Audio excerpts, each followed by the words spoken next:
Hi, I hope you're doing well. In my last video, I spoke about certain ones taking advantage of unconditional love and forgiveness.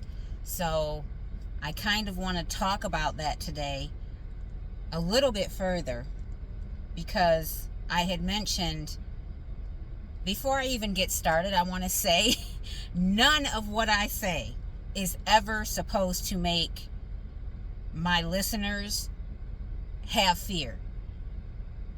So if you ever get that from my message that you need to be fearful, please don't. But my basic message is for you to be free, to break free of fear, give you the tools that you need to be a sovereign being, someone who knows who you are, is in control of your own actions, and being able to be guided by true love and having that honor for source, which in turn will make you honor yourself. Okay? I just wanted to put that out there because some of the things I say, maybe to some may be like, oh no, but it should never make you fearful unless you know you are one of these energies that I speak of who purposely do things knowingly to hurt others, to exploit others, to take advantage of others, lie, cheat, steal, you name it. If you know you're one of those individuals and you have no remorse for the things that you do, number one, you probably won't even be on this channel. And number two, if you know you're one of those individuals and you actually feel in your heart that you need to change, then do it. So either way, there should be no fear. Okay? So, moving on. Unconditional love and forgiveness that basically allowed these energies and entities to continue on. And I said, I realize now, Source realizes, many of us realizes that even though we don't want to literally hurt a fly, sometimes it is necessary to do what we have to do for the greater good. No matter how much you have hope that certain ones will change, you have to come to the conclusion that there are certain life forms that were created to cause fear, suffering, and just make life difficult for others, as well as destroy anything and everything that Source loves and cherishes. So, what comes to mind is some things Yeshua had said in Matthew. Now, one of these, he was speaking in regards to lust. So that, I believe, was in Matthew, I want to say chapter 5, verse 29 and 30. I could be wrong, but I think that's it. I'm just going off of memory. And the other one is in Matthew 18, 8 and 9, which is the one I want to focus on, where it basically says that if you have a body member that is making you stumble or jeopardizing the rest of the body, then you need to cut it off, whether it's an arm or a leg. Yes, initially it may cripple you, but it's better for you to kind of be operating, missing a part of your body, than letting that body member mess up the whole body. So that concept is also true. There are times where even if it's a close member of the divine family at one time, if that member is causing the rest to be infected or ache or stumble, hurt, sometimes it's necessary for that body to cut off that infected member in order to continue operating in its highest state. So you can consider this like something like gangrene, or, if something gets infected, you need to cut it off, or it will ultimately destroy the rest of the body. Okay? So I'm saying this not just on a grand scale, but also if you have certain people, even in your life, that you know are toxic for you, and they literally affect how you live your life every day, sometimes it is necessary to cut them off for your own health. Okay? So it does hurt. It does hurt whether you're losing one of your limbs, or a leg, a foot, a hand, a family member that you once loved and cherished. It hurts. Healing takes time, and you'll always appreciate how useful it was to have that member in your life until it became infected. So, yes, it's a process, and it's not easy, but sometimes it's necessary so you can continue on to be healthy. Okay? So, let me get myself together. I'm very emotional, but most of you know that. Okay. So it isn't that you take pleasure in cutting this member off, or anything that is causing harm to yourself or even others. But as I said, there are beings that misused the gift of free will and creation to create things that were in opposition to love and happiness.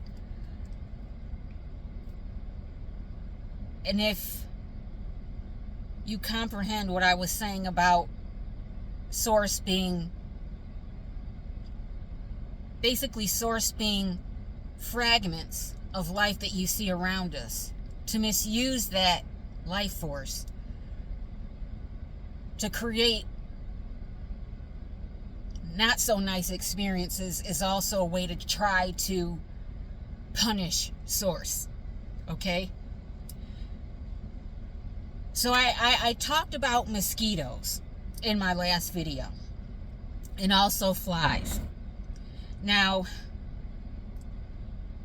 in order to stop mosquitoes from creating or reproducing, you have to cut off their energy source, or their host, if you want to say that, because they need blood in order to create or reproduce. Without that blood host, they cannot continue to exist. So one of the ways to reduce the mosquito population, who are pests, is to create conditions where they can no longer reproduce. That's one way. And then obviously you would have to eradicate the ones that are living as well, so they stop causing suffering. Now,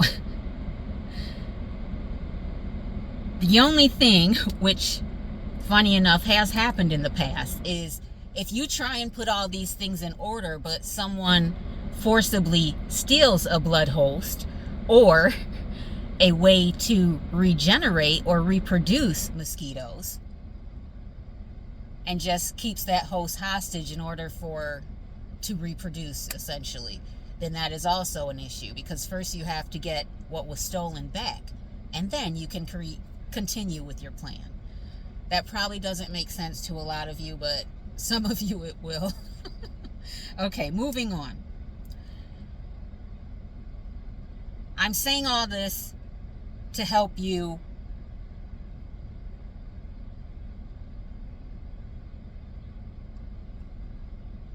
whatever happens in the future, things will hopefully make sense, okay?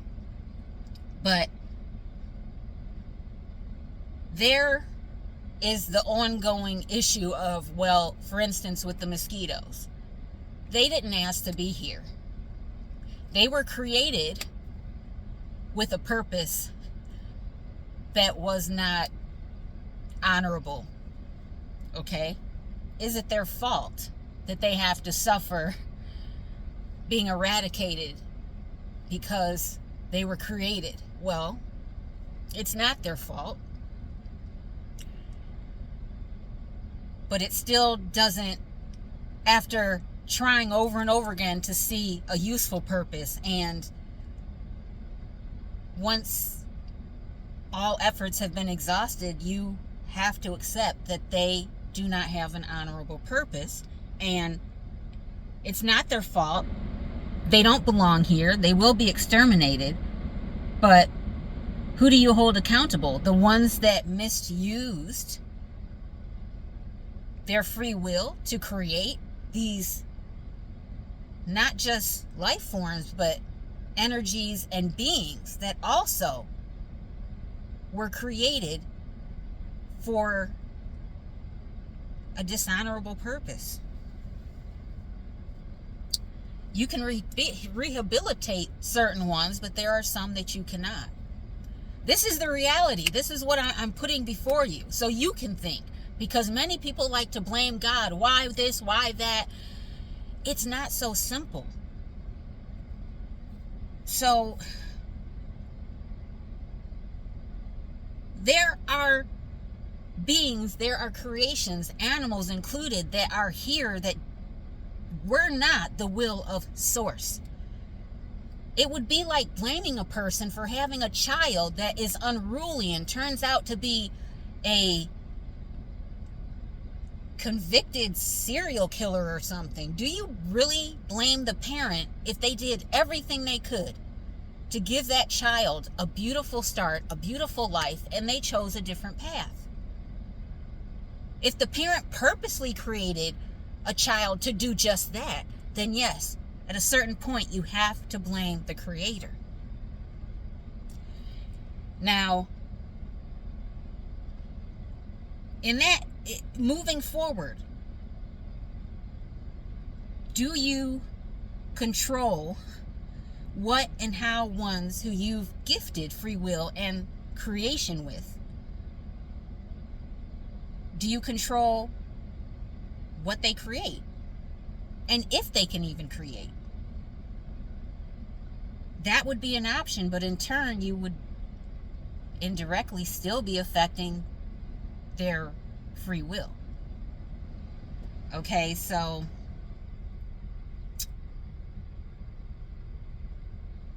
it's kind of, it's a difficult situation. So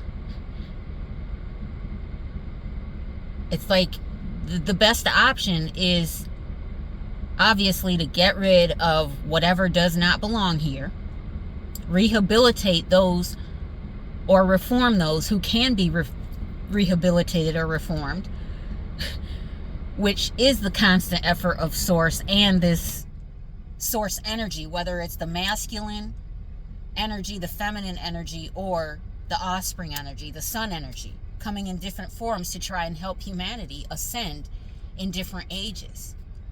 So that is what I wanted to say for today.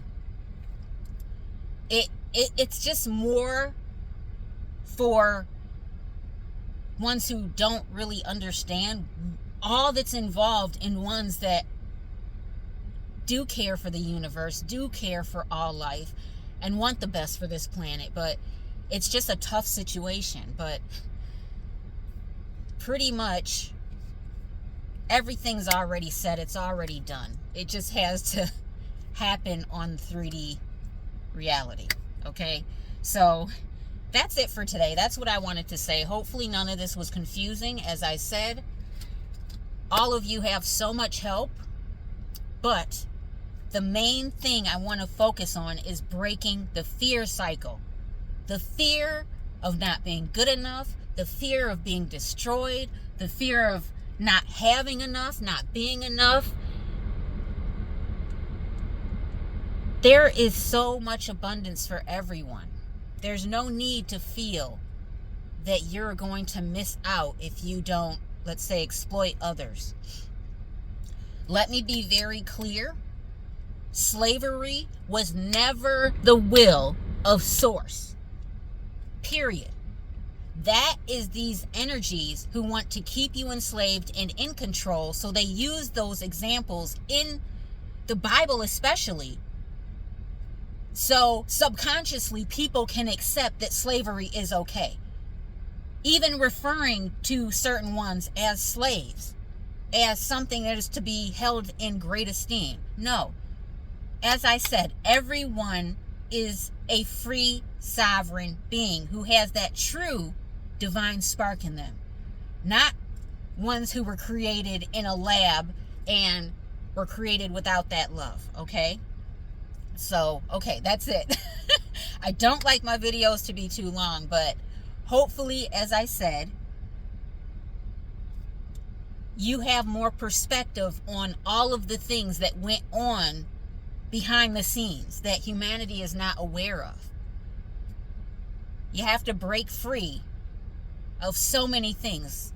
Your mind has to be like a child again, totally clear and innocent and void of all this world has indoctrinated you with since you were born.